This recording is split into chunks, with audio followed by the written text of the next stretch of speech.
اس video میں ہم اس ہستی کے متعلق جانیں گے جن کا واقعہ قرآن مجید میں یونس اور توریت میں جونا کے نام سے آیا ہے۔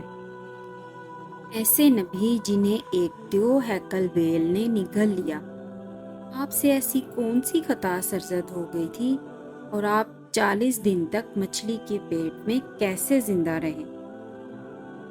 تاریخ میں اشوری قوم ایک عظیم اور طاقتور قوم کی حیثیت سے جانی جاتی ہے۔ تو آئیے ہم اس واقعہ کی مکمل کہانی کو سنتے ہیں۔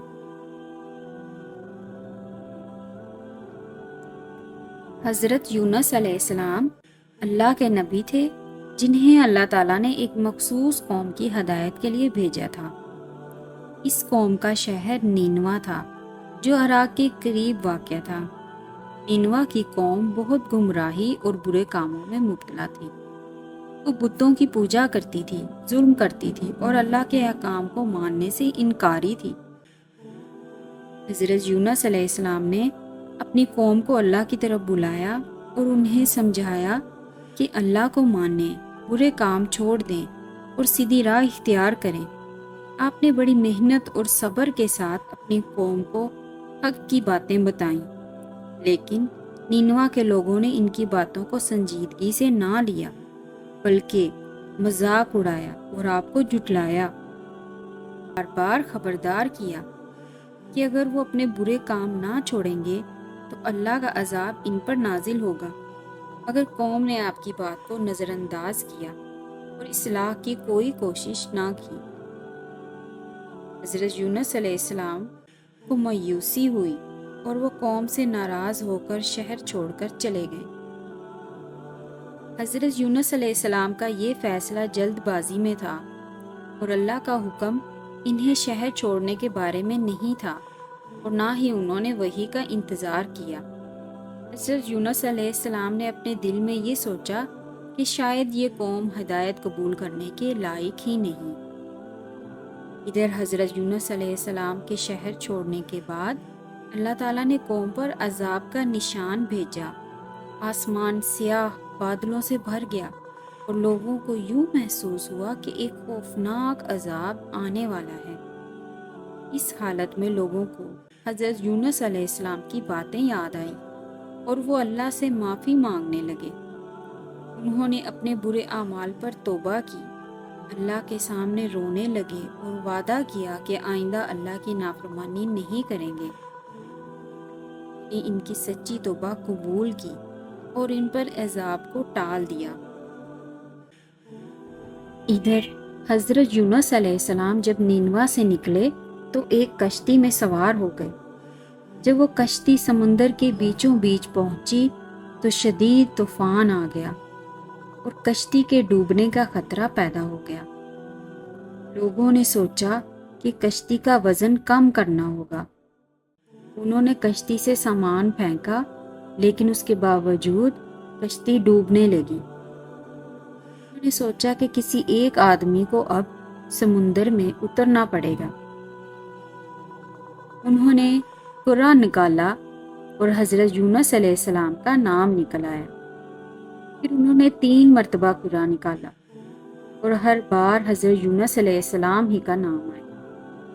اس پر حضرت یونس علیہ السلام نے اللہ کی رضا کو قبول کیا اور سمندر میں کود گئے۔ جیسے ہی وہ سمندر میں گئے، ایک بہت بڑی مچھلی نے اللہ کے حکم سے انہیں نگل لیا۔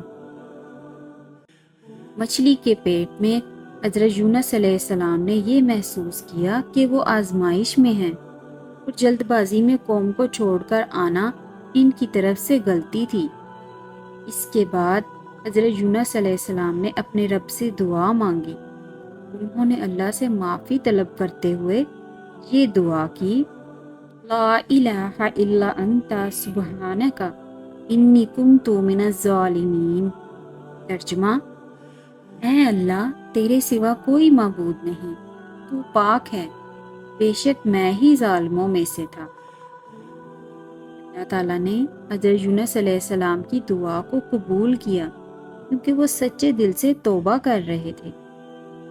اللہ نے مچھلی کو حکم دیا کہ حضرت یونس علیہ السلام کو کنارے پر چھوڑ دے۔ حضرت یونس علیہ السلام جب ساحل پر پہنچے تو ان کی حالت بہت کمزور تھی کہ جسم کے تمام بال ختم ہو چکے تھے اور ان کی جلد گل چکی تھی، لیکن کچھ دنوں بعد جب وہ صحت یاب ہو گئے تو اللہ کے حکم سے دوبارہ اپنی قوم کی طرف لوٹ آئے۔ جب وہ واپس نینوا پہنچے تو انہوں نے حیرت سے دیکھا کہ قوم اللہ کو مان چکی ہے، اس کی عبادت کرتی ہے، برے کاموں سے توبہ کر چکی ہے۔ نینوا کے لوگوں نے حضرت یونس علیہ السلام کو خوش آمدید کہا اور ان کی باتوں کو دل سے قبول کر لیا۔ حضرت یونس علیہ السلام نے اللہ کا شکر ادا کیا اور اپنی قوم کی رہنمائی اور تربیت جاری رکھی۔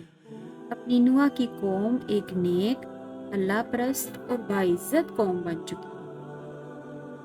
حضرت یونس علیہ السلام کی کہانی سے ہمیں یہ سبق ملتا ہے کہ کبھی بھی صبر کا دامن ہاتھ سے نہیں چھوڑنا چاہیے۔